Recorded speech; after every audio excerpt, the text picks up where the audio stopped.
Hello, and welcome to the Friday show of Adamo Baseball, where I'm your host, Adamo. And so I want to start off by saying that I was looking at the analytics on my podcast because I do this both podcast and YouTube, and I was pleasantly surprised, I was really surprised by what I saw. So on my podcast, I don't necessarily know about the analytics of my YouTube channel because I really don't have enough data to work with.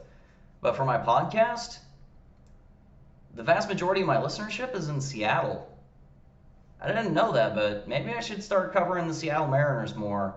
If that's the case, please let me know, because, yeah, yeah, word.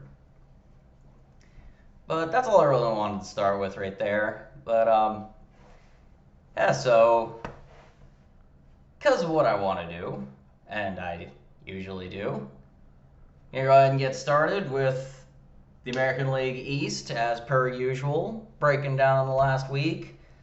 Admittedly, I haven't been able to watch nearly as much as I wanted to, because this past week has been very busy for me. I had to finish my final for my World War I class in college, and I also had to prepare for a mock promotion board so that I can get promoted in the Army. That one also equally as important. So, it's been a busy week, and I didn't actually get to watch any baseball until yesterday, so I'm still catching up a bit. What I can do is catch up on what I know. And starting off with the American League East, in first place, as has been for most of the season at this point, Boston Red Sox at 23-16. They just lost the series to the A's, and frankly, I'm seeing a troubling trend with the Red Sox. They can beat everybody in the American League East. They can beat everybody in the American League Central. But they are not doing well against the AL West. They dropped the series against the A's. They dropped 3 out of 4 against the Rangers, and they split a 4-game set with the Mariners. And the series against the Mariners was at home. Traveling to Oakland's always going to be difficult, but yeah, they have not traveled west well this year. They've only lost 3 series this year. 2 of them were against the AL West. In second place, game and a half back at 20-16. In other words, just 3 fewer wins. The Toronto Blue Jays. Gotta admit, I didn't know that. They just swept a 3-game set. And they're finally in second place, which is where I had them starting the year. Maybe their offense has finally gotten going, which, that would be nice. Finally see them hitting. Wow, they are hitting. In fact, they have the second most runs scored in the AL East. And they've only given up the second fewest runs in the division. So, yeah, looks like they're starting to catch fire a little bit. In third place, don't expect them to play baseball for a while, the New York Yankees. So the story with them, they just had a COVID outbreak. They've had 8 people test positive, 5 of whom are on the coaching staff. They just had Gleyber Torres test positive. So I don't know what the Yankees' plans are right now, but if they don't play for a little bit, don't be surprised. Just don't. They're 20-17, they're 2 games back. But yeah, that really is the important thing to talk about with the Yankees. They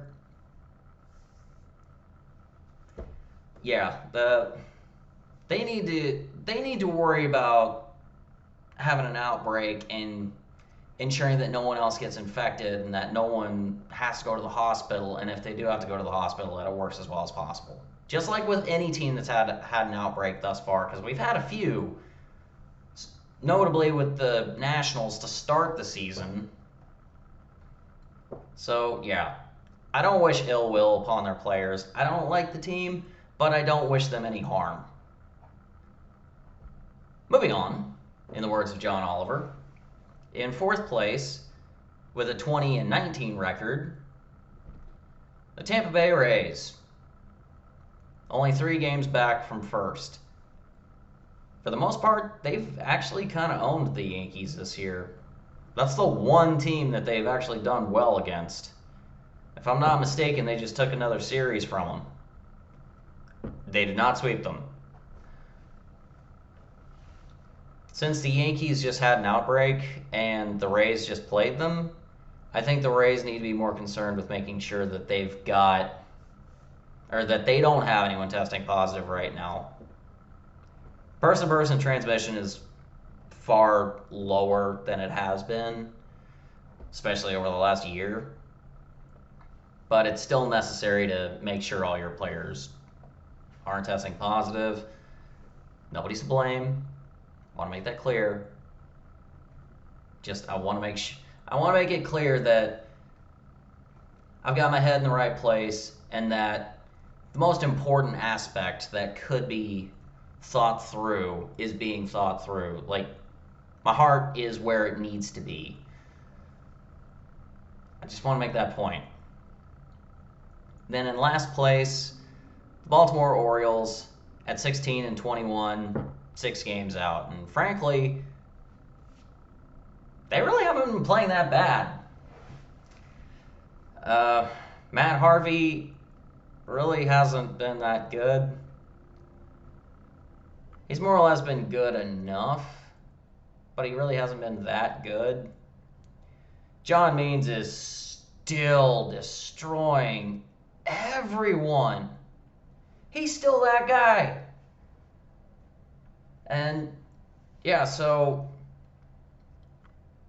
Trey Mancini, their primary young hitter, he's actually gotten his batting average over 250. Like, he's got over 7 home runs now. Or I think he's got 7 home runs now. He might have hit more since last I checked. But he's finally starting to come around after his slow start to the season. Hitting was down across the league for pretty much all of April. It looks like some of those hitters are finally starting to come around, and Trey Mancini's one of them. And I think that will have an impact on how well the O's do going forward.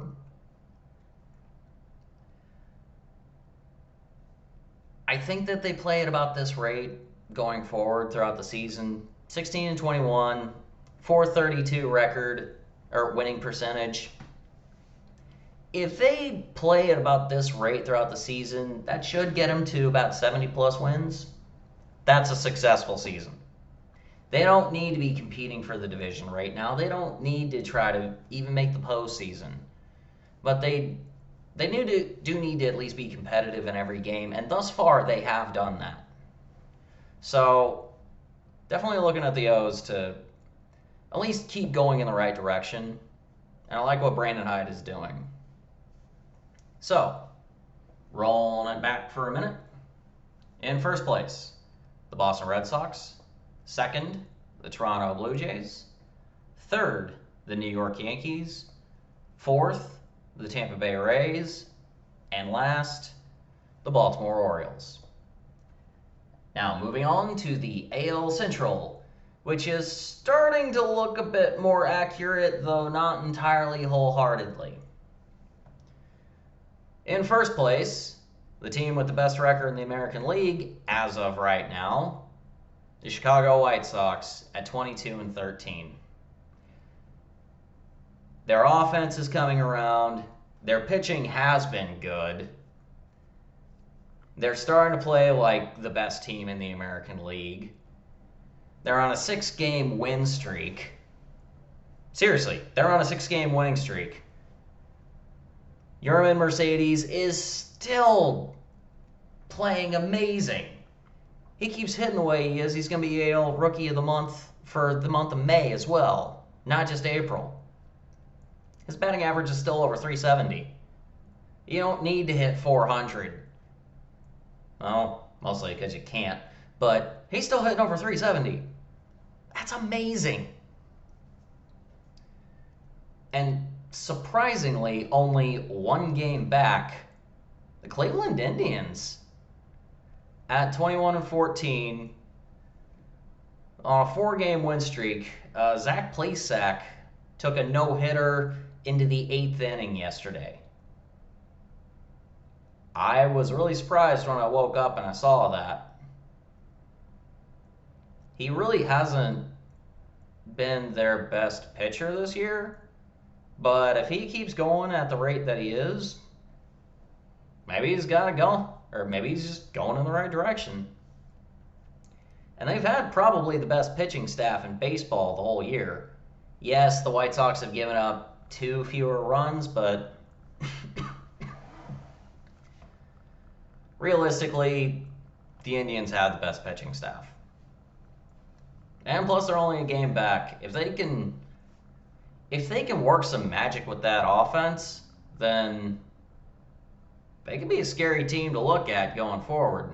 They have the second best team in the American League, or second best record in the American League. It all boils down to that offense. In third place, and then by no means am I surprised by this, the Kansas City Royals at 16-20. It's been almost 2 weeks since they won a game. They're on an 11-game losing streak. When they started, or 11 games ago, they were 16-9, on top of the AL Central, and had the best record in the American League. This losing streak that they're on it's not just bringing them down, like it's making reality settle back in, because their pitching staff, actually their starters have an ERA of over 7 during the losing streak. So yeah, their offense is still okay. It really hasn't clicked this year. It's been good enough, but it really has been that pitching staff that's just collapsed. In fourth place, it makes me happy to say this. In fourth place, the Detroit Tigers. They're on a 4-game winning streak. They just swept the Royals at 13-24. They're 10 games back of the White Sox. Doesn't matter. Seriously, it doesn't matter. So Casey Mize, he has had some inconsistencies this year, but it really looks like he's starting to come around. I don't necessarily think he's hit his prime yet. I think next year he's going to be a pitcher that the Tigers are going to be looking at like, oh my God, this is the guy.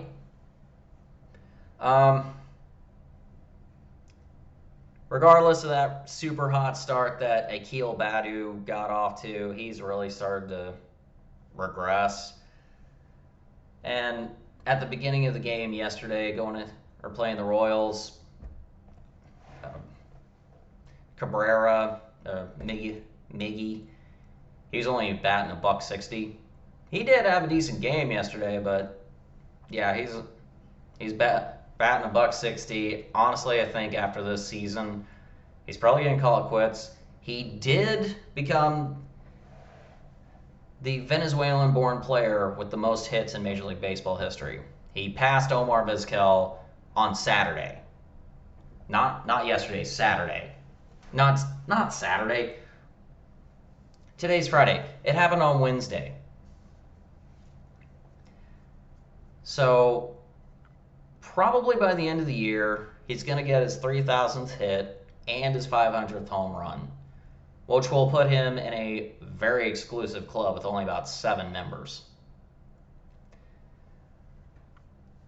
So that's something to look forward to for the Tigers. I think I think they got a little bit of momentum that they can build off of. I don't necessarily know that they're going to continue playing 500 ball.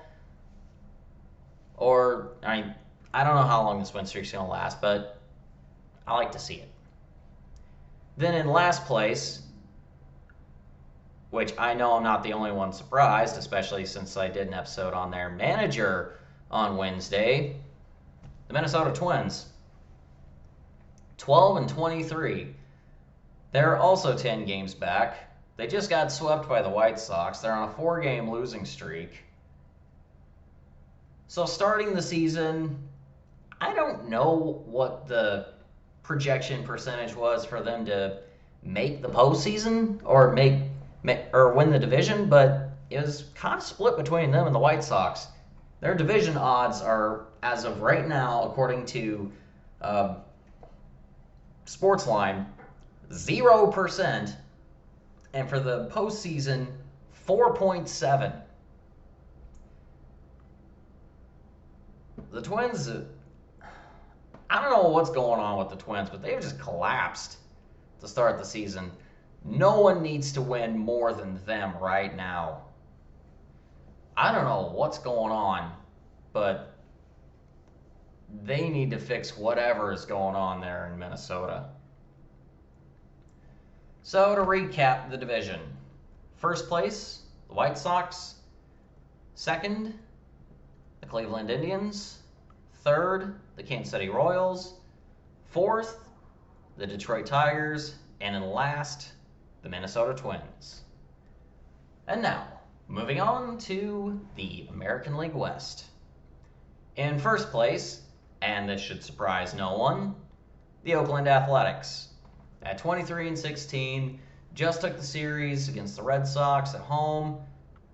However, that's not really the big news for them right now. The big news in Oakland is that their owner just openly stated, we're open to moving the team. So there's been talk about moving the Oakland Athletics and the Tampa Bay Rays for a long time, and Tampa Bay's already called dibs on moving to Montreal should they so choose. This is the first time the A's ownership has come out and said, yeah, we're actually willing to move the team somewhere else. Their lease on the Oakland Coliseum runs through 2024.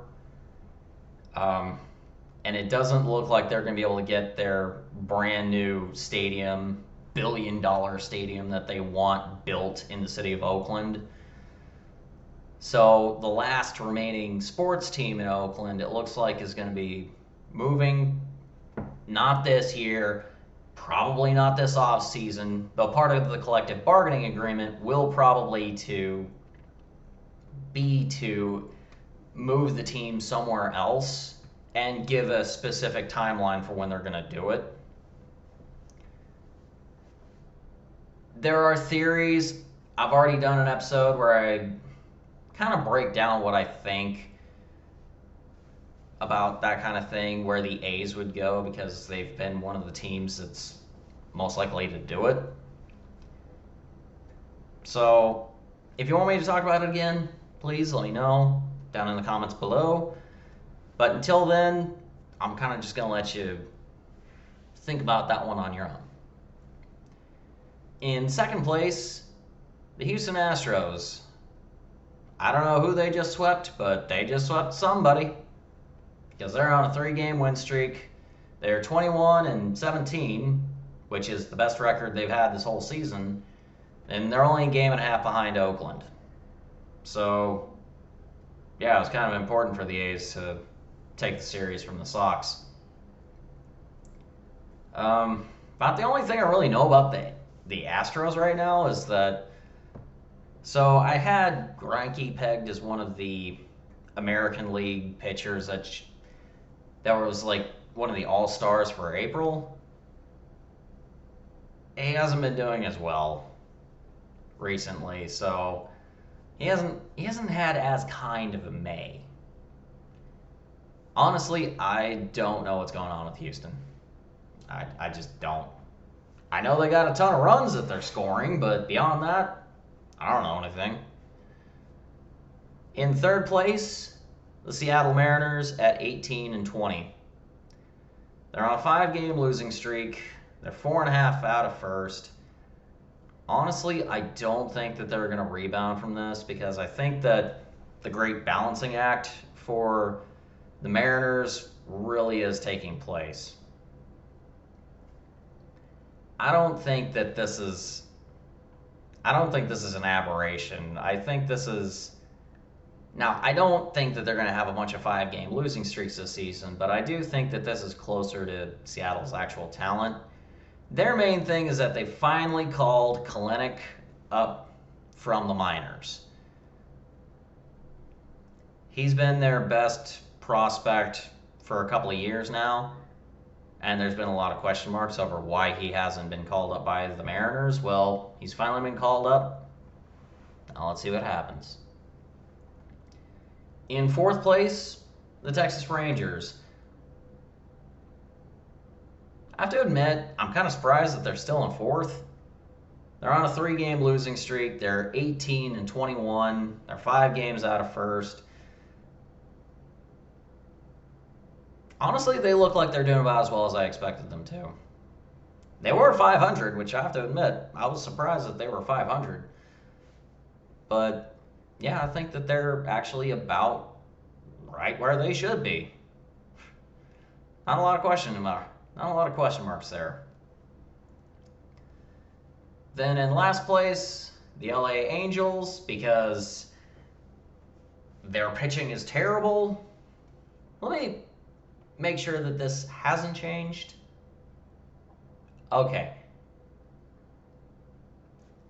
The Angels have given up the second most runs in Major League Baseball. Have all the defense in the world, but if your pitching sucks, you're not going to stop people from scoring. And it looks like that's what's happened. The Angels pitching staff just isn't there. And I'm really wanting that pick back for picking the Angels to win the division. They're only 4 games under 500 at 16-20, but it looks like the Oakland A's are kind of running away with it. I think the Angels have dug themselves into too deep of a hole. And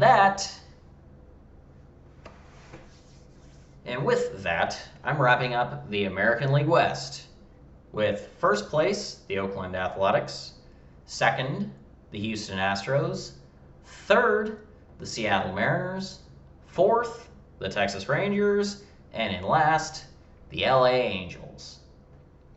And that is me wrapping up the American League as of 14 May. And now I'm going to take a quick little break on my podcast and just pause for my YouTube video real quick.